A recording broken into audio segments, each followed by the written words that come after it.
Малко. 4 крака, малко. Да, да.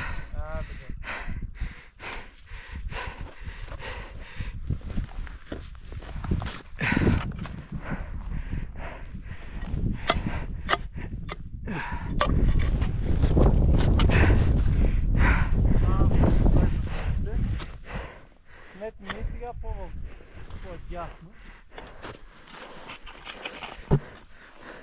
Секунда. Айде, по тревичката забиваш предни зъби на котите и минаваш на дясно.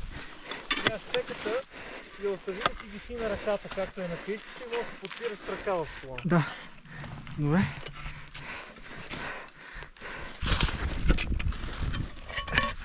Така.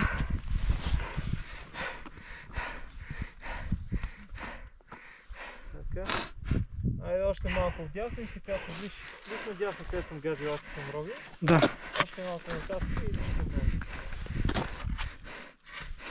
Така сега внимателно, прескочи въжето. Прескочи с левия крак въжето. Така, добре. Така, чудесно. Лекичко, без да бързаш. И сега, ако нората дърпа, можеш да хванеш възела и да го плъзнеш нагоре, бе? Ей, хвани възела и го плъзни нагоре с едната ръка. Видиш ли, малко по-удобно. Айде насам.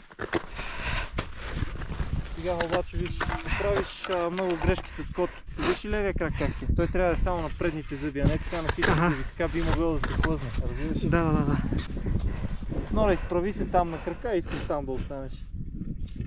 Айде, една стъпка по-насам, не стой там на крилото, виж какво снешим.